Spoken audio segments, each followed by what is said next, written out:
Welcome, seekers of hidden knowledge, to the mystical realm of the occult. Delve into the secrets of the universe as we journey together into the enigmatic world of ancient wisdom. Brought to you by your guide through the shadows of enlightenment, Wisdom Rocker.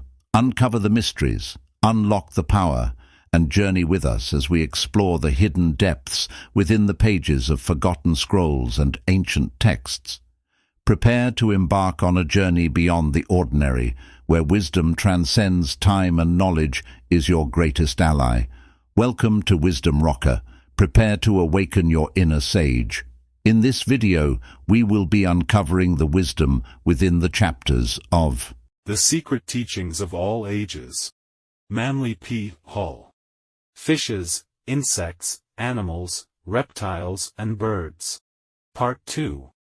As appropriate emblems of various human and divine attributes, birds were included in religious and philosophic symbolism, that of pagans and of Christians alike.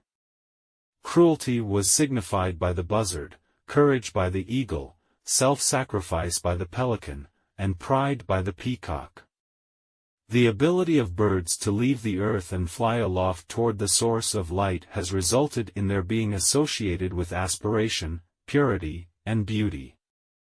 Wings were therefore often added to various terrene creatures in an effort to suggest transcendency. Because their habitat was among the branches of the sacred trees in the hearts of ancient forests, birds were also regarded as the appointed messengers of the tree spirits and nature gods dwelling in these consecrated groves, and through their clear notes the gods themselves were said to speak. Many myths have been fabricated to explain the brilliant plumage of birds. A familiar example is the story of Juno's peacock, in whose tail feathers were placed the eyes of Argus. Numerous American Indian legends also deal with birds and the origin of the various colors of feathers. The Navajos declare that when all living things climbed to the stalk of a bamboo to escape the flood, the wild turkey was on the lowest branch and his tail feathers trailed in the water, hence the color was all washed out. Gravitation, which is a law in the material world, is the impulse toward the center of materiality. Levitation, which is a law in the spiritual world, is the impulse toward the center of spirituality. Seeming to be capable of neutralizing the effect of gravity, the bird was said to partake of a nature superior to other terrestrial creation, and its feathers, because of their sustaining power, came to be accepted as symbols of divinity, courage, and accomplishment. A notable example is the dignity attached to eagle feathers by the American Indians, among whom they are insignia of merit. Angels have been invested with wings because, like birds, they were considered to be the intermediaries between the gods and men and to inhabit the air or middle kingdom betwixt heaven and earth. As the dome of the heavens was likened to a skull in the Gothic mysteries, so the birds which flew across the sky were regarded as thoughts of the deity. For this reason Odin's two messenger ravens were called Hugin and Munin, thought and memory. Among the Greeks and Romans, the eagle was the appointed bird of Jupiter and consequently signified the swiftly moving forces of the demiurgus, hence it was looked upon as the mundane lord of the birds, in contradistinction to the phœnix, which was symbolic of the celestial ruler. The eagle typified the sun in its material phase and also the immutable demiurgic law beneath which all mortal creatures must bend. The eagle was also the hermetic symbol of sulfur, and signified the mysterious fire of Scorpio, the most profoundly significant sign of the zodiac and the gate of the great mystery. Being one of the three symbols of Scorpio, the eagle, like the goat of Mendes, was an emblem of the theurgic art and the secret processes by which the infernal fire of the scorpion was transmuted into the spiritual light fire of the gods. Among certain American Indian tribes the thunderbird is held in peculiar esteem. This divine creature is said to live above the clouds. The flapping of its wings causes the rumbling which accompanies storms, while the flashes from its eyes are the lightning. Birds were used to signify the vital breath, and among the Egyptians, mysterious hawk-like birds with human heads, and carrying in their claws the symbols of immortality, are often shown hovering as emblems of the liberated soul over the mummified bodies of the dead. In Egypt the hawk was the sacred symbol of the sun, and Ra, Osiris, and horns are often depicted with the heads of hawks.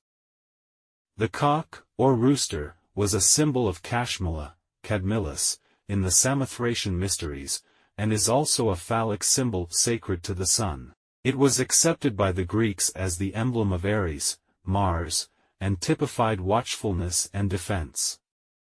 When placed in the center of a weather vane, it signifies the sun in the midst of the four corners of creation. The Greeks sacrificed a rooster to the gods at the time of entering the Eleusinian mysteries. Sir Francis Bacon is supposed to have died as the result of stuffing a fowl with snow. May this not signify Bacon's initiation into the pagan mysteries which still existed in his day? Both the peacock and the ibis were objects of veneration because they destroyed the poisonous reptiles which were popularly regarded as the emissaries of the infernal gods. Because of the myriad of eyes in its tail feathers, the peacock was accepted as the symbol of wisdom, and on account of its general appearance it was often confused with the fabled phœnix of the mysteries. There is a curious belief that the flesh of the peacock will not putrefy even though kept for a considerable time. As an outgrowth of this belief, the peacock became the emblem of immortality, because the spiritual nature of man, like the flesh of this bird, is incorruptible. The Egyptians paid divine honors to the ibis, and it was a cardinal crime to kill one, even by accident. It was asserted that the ibis could live only in Egypt and that if transported to a foreign country it would die of grief. The Egyptians declared this bird to be the preserver of crops and especially worthy of veneration because it drove out the winged serpents of Libya which the wind blew into Egypt. The ibis was sacred to Thoth, and when its head and neck were tucked under its wing its body closely resembled a human heart. See Montfaucon's Antiquities. The black and white ibis was sacred to the moon, but all forms were revered because they destroyed crocodile eggs, the crocodile being a symbol of the detested Typhon.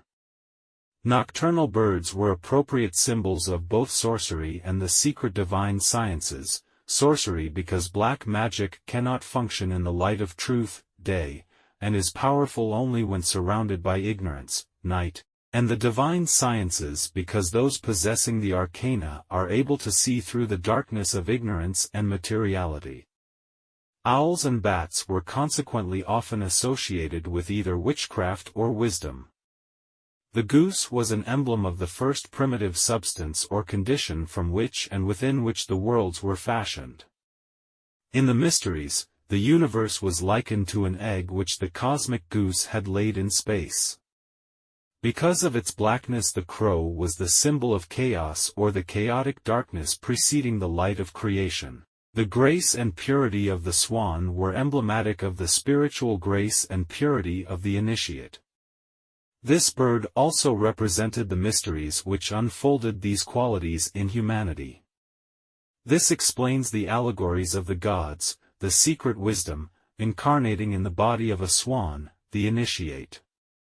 Being scavengers, the vulture, the buzzard, and the condor signified that form of divine power which by disposing of refuse and other matter dangerous to the life and health of humanity cleanses and purifies the lower spheres. These birds were therefore adopted as symbols of the disintegrative processes which accomplish good while apparently destroying, and by some religions have been mistakenly regarded as evil. Birds such as the parrot and raven were accorded veneration because, being able to mimic the human voice, they were looked upon as links between the human and animal kingdoms. The dove, accepted by Christianity as the emblem of the Holy Ghost, is an extremely ancient and highly revered pagan yonic emblem.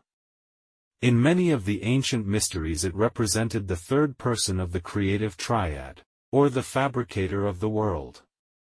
As the lower worlds were brought into existence through a generative process, so the dove has been associated with those deities identified with the procreative functions. It is sacred to Astarte, Cybele, Isis, Venus, Juno, Melita, and Aphrodite. On account of its gentleness and devotion to its young, the dove was looked upon as the embodiment of the maternal instinct. The dove is also an emblem of wisdom, for it represents the power and order by which the lower worlds are maintained. It has long been accepted as a messenger of the divine will, and signifies the activity of God. The name dove has been given to oracles and to prophets. The true name of the dove was Iona or Ionas. It was a very sacred emblem, and a tone time almost universally received. It was adopted by the Hebrews, and the mystic dove was regarded as a symbol from the days of Noah by all those who were of the Church of God. The prophet sent to Nineveh as God's messenger was called Jonah or the dove. Our Lord's forerunner, the Baptist, was called in Greek by the name of Ioannes, and so was the Apostle of Love, the author of the fourth Gospel and of the Apocalypse, named Ioannes. Bryant's analysis of ancient mythology. In Masonry the dove is the symbol of purity and innocence. It is significant that in the pagan mysteries the dove of Venus was crucified upon the four spokes of a great wheel, thus foreshadowing the mystery of the crucified Lord of Love. Although Muhammad drove the doves from the temple at Mecca, occasionally he is depicted with a dove sitting upon his shoulder as the symbol of divine inspiration. In ancient times the effigies of doves were placed upon the heads of scepters to signify that those bearing them were overshadowed by divine prerogative. In medieval art, the dove frequently was pictured as an emblem of divine benediction. The phœnix. Clement, one of the ante-Nicene fathers, describes, in the 1st century after Christ, the peculiar nature and habits of the phœnix, in this wise: there is a certain bird which is called a phœnix. This is the only one of its kind and lives 500 years. And when the time of its dissolution draws near that it must die, it builds itself a nest of frankincense, and myrrh, and other spices, into which, when the time is fulfilled, it enters and dies. But as the flesh decays, a certain kind of worm is produced, which, being nourished by the juices of the dead bird, brings forth feathers. Then, when it has acquired strength, it takes up that nest in which are the bones of its parent, and bearing these it passes from the land of Arabia into Egypt, to the city called Heliopolis. And, in open day, flying in the sight of all men, it places them on the altar of the sun, and having done this, hastens back to its former abode. The priests then inspect the registers of the dates, and find that it has returned exactly as the 500th year was completed. Although admitting that he had not seen the phœnix bird, there being only one alive at a time, Herodotus amplifies a bit the description given by Clement. They tell a story of what this bird does which does not seem to me to be credible, that he comes all the way from Arabia, and brings the parent bird, all plastered with myrrh, to the temple of the sun, and there buries the body. In order to bring him, they say, he first forms a ball of myrrh as big as he finds that he can carry, then he hollows out the ball, and puts his parent inside, after which he covers over the opening with fresh myrrh, and the ball is then of exactly the same weight as at first. So he brings it to Egypt, plastered over as I have said, and deposits it in the temple of the sun. Such is the story they tell of the doings of this bird. Both Herodotus and Pliny noted the general resemblance in shape between the phœnix and the eagle, a point which the reader should carefully consider, for it is reasonably certain that the modern Masonic eagle was originally a phœnix. The body of the phœnix is described as having been covered with glossy purple feathers, while its long tail feathers were alternately blue and red. Its head was light in color and about its neck was a circlet of golden plumage. At the back of its head the phœnix had a peculiar tuft of feathers, a fact quite evident, although it has been overlooked by most writers and symbolists. The phœnix was regarded as sacred to the sun, and the length of its life, 500 to 1,000 years, was taken as a standard for measuring the motion of the heavenly bodies and also the cycles of time used in the mysteries to designate the periods of existence. The diet of the bird was unknown. Some writers declare that it subsisted upon the atmosphere, others that it ate at rare intervals but never in the presence of man. Modern Masons should realize the special Masonic significance of the phoenix, for the bird is described as using sprigs of acacia in the manufacture of its nest.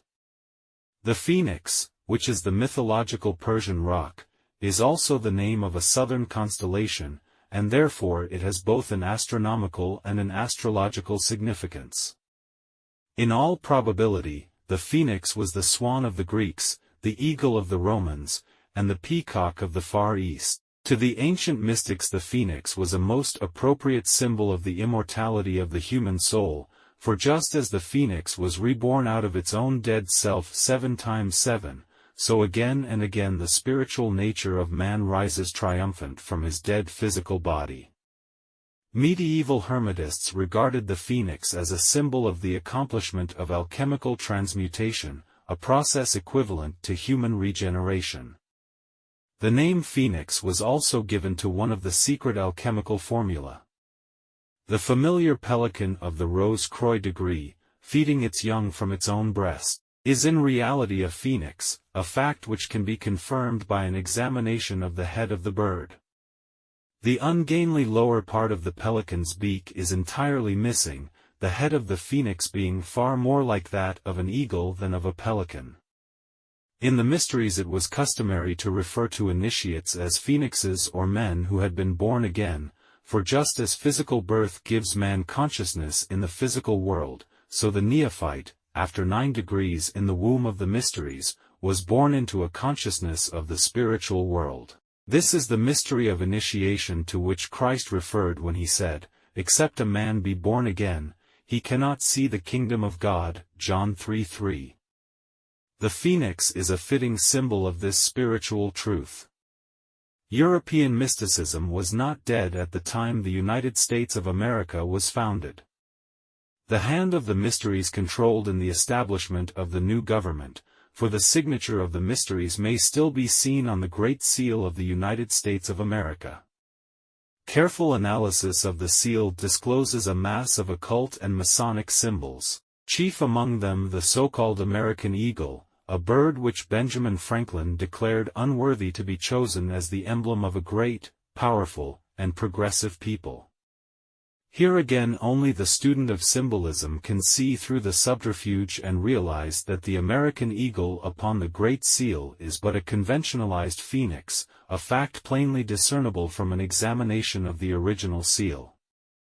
In his sketch of the history of the seal of the United States, Gallard Hunt unwittingly brings forward much material to substantiate the belief that the original seal carried the phoenix bird on its obverse surface and the Great Pyramid of Gizeh upon its reverse surface.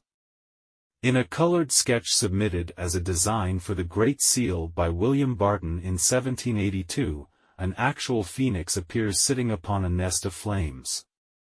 This itself demonstrates a tendency towards the use of this emblematic bird. If anyone doubts the presence of Masonic and occult influences at the time the Great Seal was designed, he should give due consideration to the comments of Professor Charles Eliot Norton of Harvard, who wrote concerning the unfinished pyramid and the all-seeing eye which adorned the reverse of the seal, as follows: "The device adopted by Congress is practically incapable of effective treatment. It can hardly, however artistically treated by the designer, look otherwise than as a dull emblem of a Masonic fraternity." The history of the seal of the United States. The eagles of Napoleon and Caesar and the zodiacal eagle of Scorpio are really phoenixes, for the latter bird, not the eagle, is the symbol of spiritual victory and achievement. Masonry will be in a position to solve many of the secrets of its esoteric doctrine when it realizes that both its single and double-headed eagles are phoenixes, and that to all initiates and philosophers the phoenix is the symbol of the transmutation and regeneration of the creative energy, commonly called the accomplishment of the great work. The double-headed phoenix is the prototype of an androgynous man, for according to the secret teachings there will come a time when the human body will have two spinal cords, by means of which vibratory equilibrium will be maintained in the body. Not only were many of the founders of the United States government Masons, but they received aid from a secret and august body existing in Europe, which helped them to establish this country for a peculiar and particular purpose known only to the initiated few.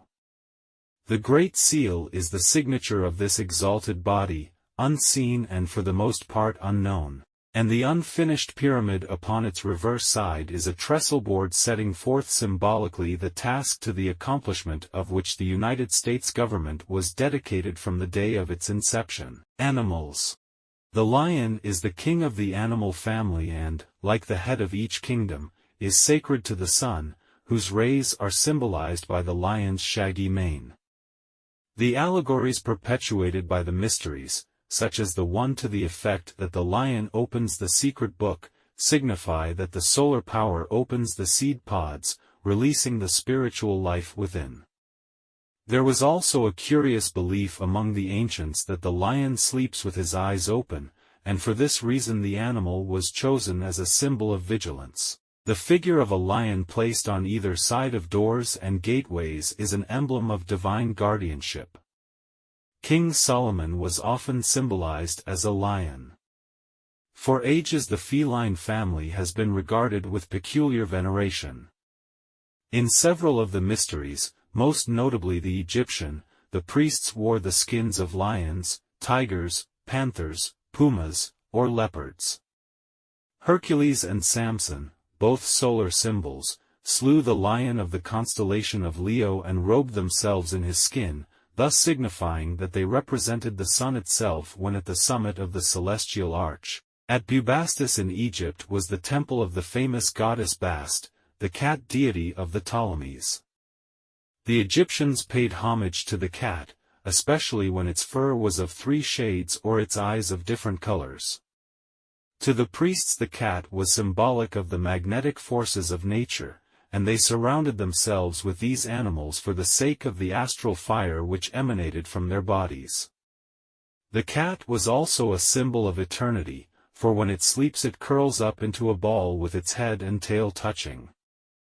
Among the Greeks and Latins the cat was sacred to the goddess Diana. The Buddhists of India invested the cat with special significance, but for a different reason. The cat was the only animal absent at the death of the great Buddha, because it had stopped on the way to chase a mouse. That the symbol of the lower astral forces should not be present at the liberation of the Buddha is significant.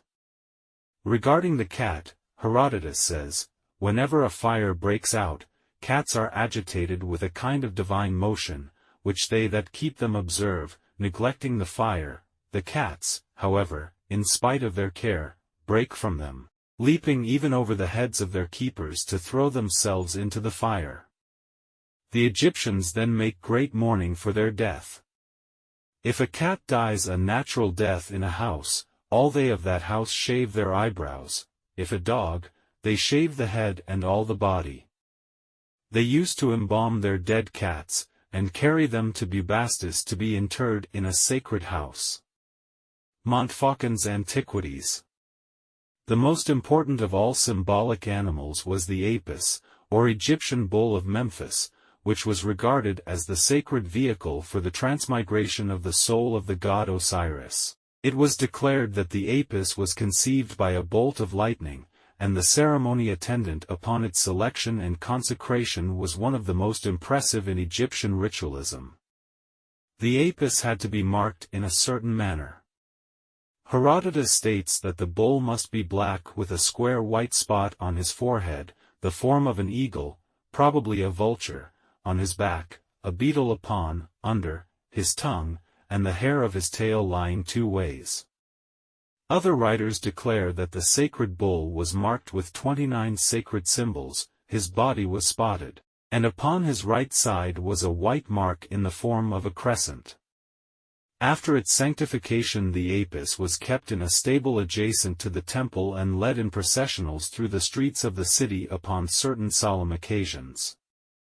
It was a popular belief among the Egyptians that any child upon whom the bull breathed would become illustrious.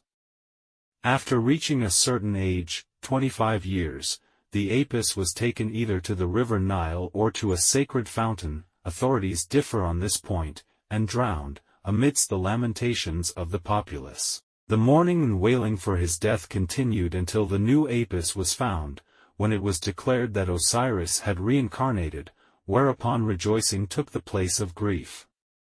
The worship of the bull was not confined to Egypt, but was prevalent in many nations of the ancient world.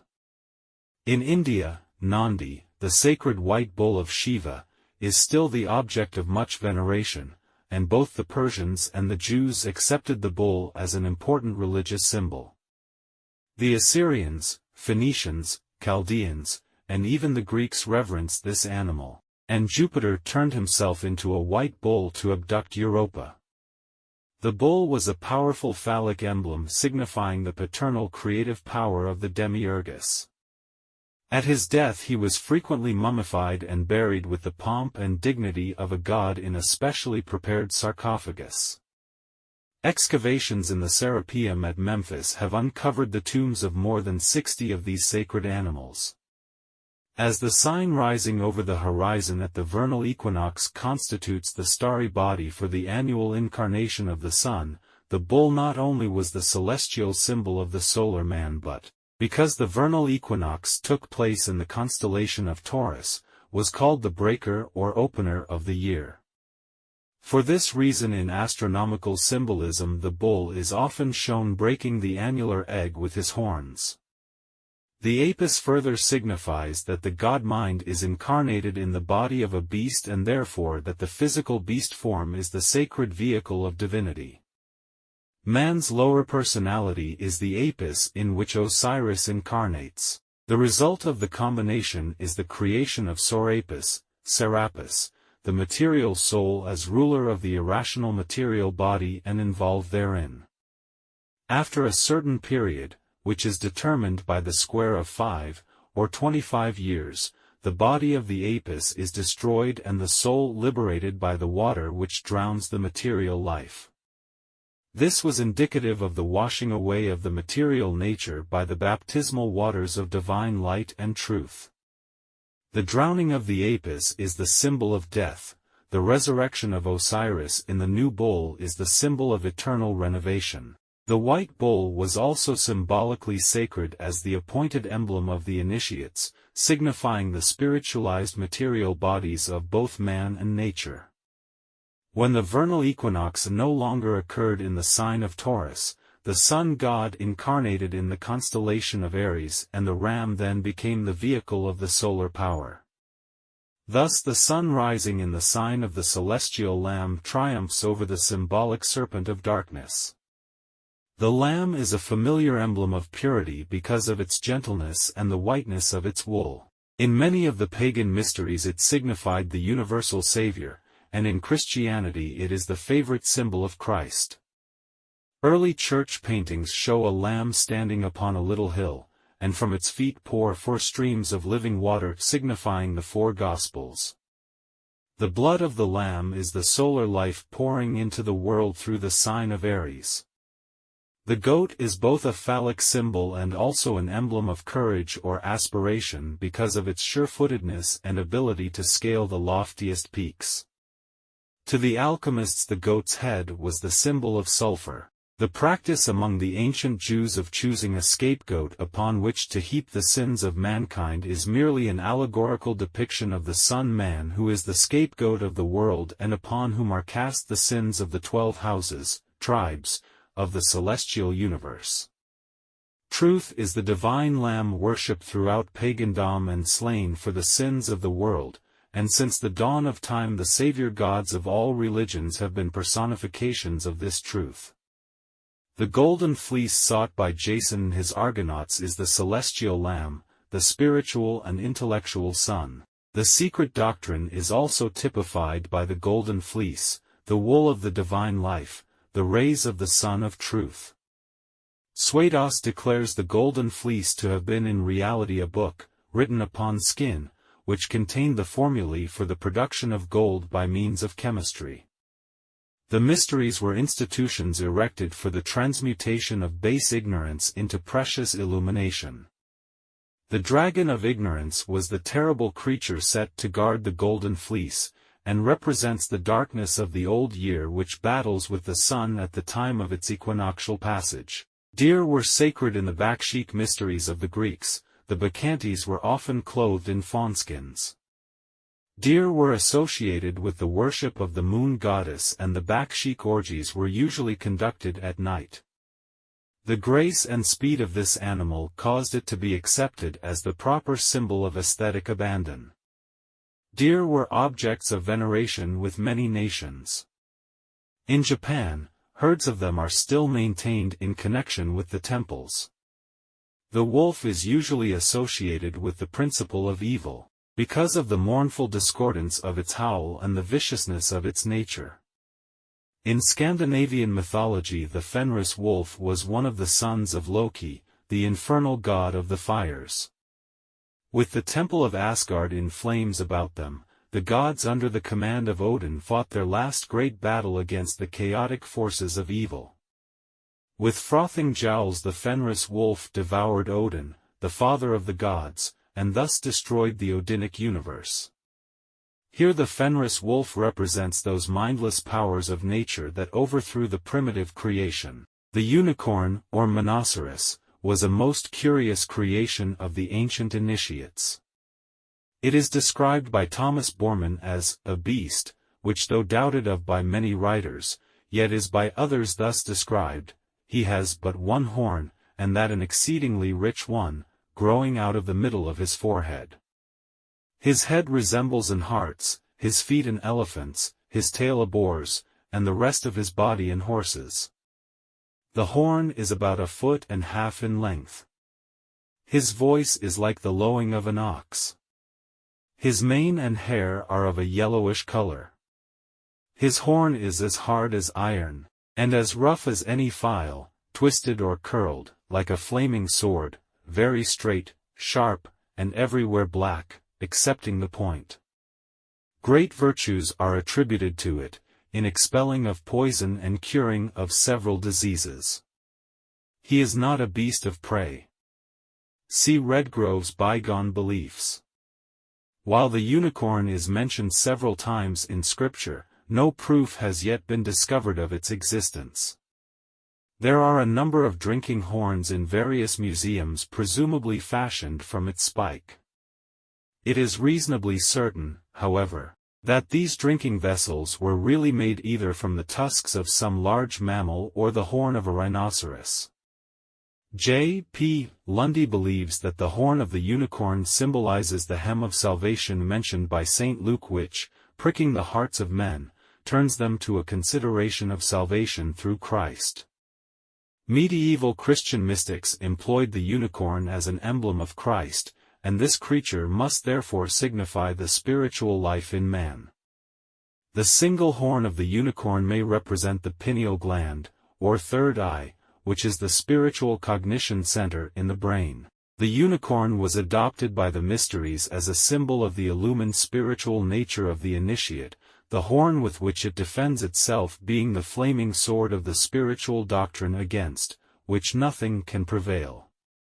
In the Book of Lambspring, a rare hermetic tract, appears an engraving showing a deer and a unicorn standing together in a wood. The picture is accompanied by the following text: "The sages say truly that two animals are in this forest, one glorious, beautiful, and swift, a great and strong deer, the other an unicorn. If we apply the parable of our art, we shall call the forest the body. The unicorn will be the spirit at all times. The deer desires no other name but that of the soul. He that knows how to tame and master them by art, to couple them together, and to lead them in and out of the form, may justly be called a master." The Egyptian devil, Typhon, was often symbolized by the Set monster whose identity is obscure. It has a queer snout-like nose and pointed ears, and may have been a conventional hyena.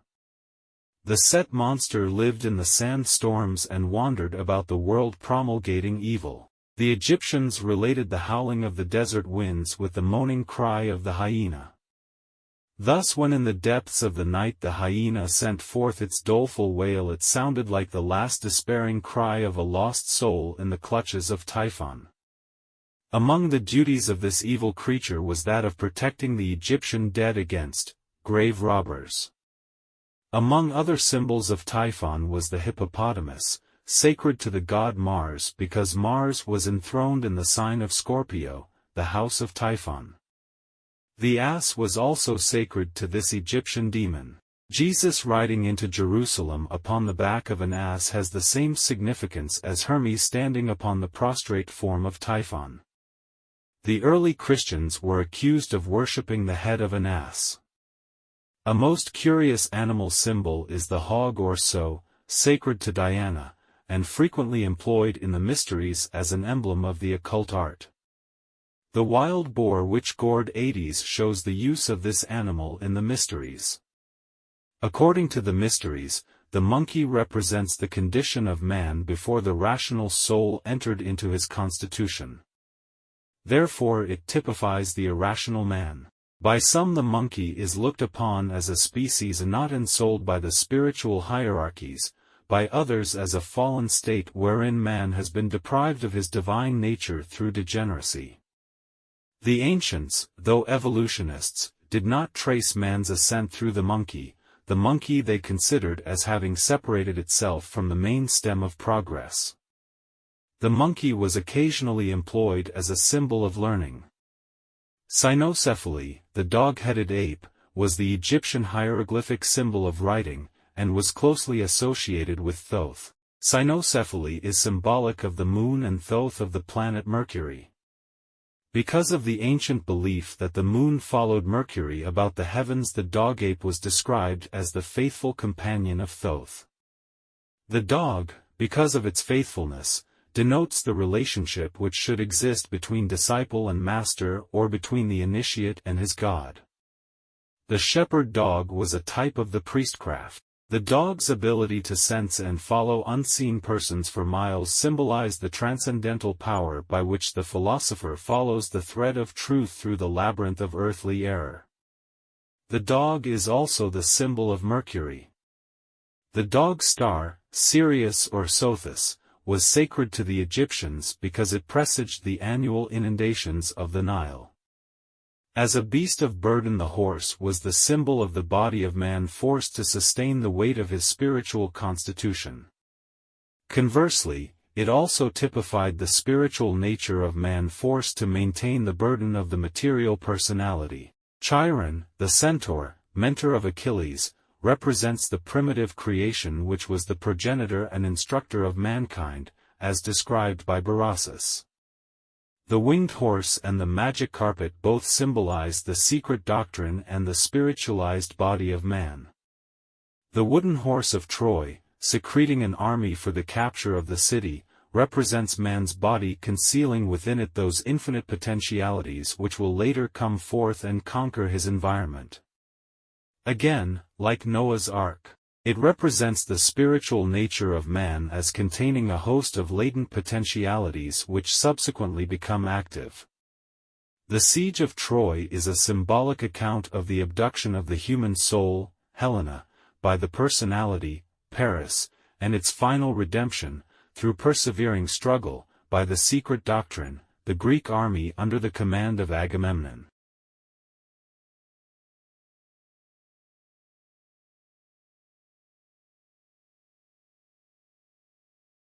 The phoenix on its nest of flames. From Lycosthenes Prodigium, hoc ostentorum chronicon. The phoenix is the most celebrated of all the symbolic creatures fabricated by the ancient mysteries for the purpose of concealing the great truths of esoteric philosophy, though modern scholars of natural history declare the existence of the phoenix to be purely mythical. Pliny describes the capture of one of these birds and its exhibition in the Roman Forum during the reign of the Emperor Claudius. Phœnix or regal, which, on the left is the bird's head from the first Great Seal of the United States, 1782, and on the Write the Great Seal of 1902, when the first Great Seal was actually cut. The bird represented upon it was very different from the eagle, which now appears. The neck was much longer, and the tuft of feathers at the upper back part of the head was quite noticeable. The beak bore little resemblance to that of the eagle, and the entire bird was much thinner, and its wings shorter. It requires very little imagination to trace in this first so-called eagle the mythological phoenix of antiquity. What is more, there is every reason why a phoenix bird should be used to represent a new country rising out of an old, while as Benjamin Franklin caustically noted, the eagle was not a bird of good moral character. An Egyptian phoenix. From Wilkinson's Manners and Customs of the Ancient Egyptians, the Egyptians occasionally represented the phoenix as having the body of a man and the wings of a bird. This by form creature had a tuft of feathers upon its head, and its arms were upraised in an attitude of prayer. As the phoenix was the symbol of regeneration, the tuft of feathers on the back of its head might well symbolize the activity of the pineal gland, or third eye, the occult function of which was apparently well understood by the ancient priestcraft. The obverse and reverse of the Great Seal of the United States of America. From Hunt's History of the Seal of the United States, the significance of the mystical number 13, which frequently appears upon the Great Seal of the United States, is not limited to the number of the original colonies, the sacred emblem of the ancient initiates, here composed of 13 stars, also appears above the head of the eagle. The motto, E pluribus unum, contains 13 letters, as does also the inscription, Annuit Ciptis. The eagle clutches in its right talon a branch bearing 13 leaves and 13 berries, and in its left a sheaf of 13 arrows. The face of the pyramid, exclusive of the panel containing the date, consists of 72 stones arranged in 13 rows. Aeneas and the Harpies, from Virgil's Aeneid, Dryden's translation. Among the mythological creatures of the mysteries were the harpies, projections into material substance of beings existing in the invisible world of nature. They were described the Greeks as being composite, with the heads of maidens and the bodies of birds. The wings of the harpies were composed of metal, and their flight was accompanied by a terrible clanging noise. During his wanderings, Aeneas, the Trojan hero, landed on the island of the Harpies, where he and his followers vainly battled with these monsters. One of the harpies perched upon a cliff, and there prophesied to Aeneid that his attack upon them would bring dire calamity to the Trojans. The sacred bull, or apis, from Kirke's Sphinx Mystagoga. The importance of the bull, as the symbol of the sun at the vernal equinox, is discussed in the chapter on the zodiac and its signs. The bull and the ox are ancient emblems of the element of earth, consequently of the planet itself. They also signify the animal nature of man, and for this reason were sacrificed upon the altars of such ancient mysteries as the Jewish and Druidic. Plutarch wrote, "The apis ought to be regarded by us as a fair and beautiful image of the soul of Osiris. Osiris represents the spiritual nature of the lower world, which is murdered and distributed throughout the substance of the physical spheres. Apis is the emblem of the material world, within which is the spiritual nature. Osiris, the apis, is also the symbol of the exoteric or profane doctrine, in contradistinction to the esoteric or divine teachings represented by the ergus worn upon the foreheads of the priests. From this is derived the mythological allegory of Serpents, who in a certain sense is not only the composite figure of Osiris and the lower world in which he is incarnated, but also of the mysteries, which are the terrestrial bodies containing the secret teachings, or the spiritual soul." Thanks for watching the Wisdom Rocker. Don't forget to like, comment, and share.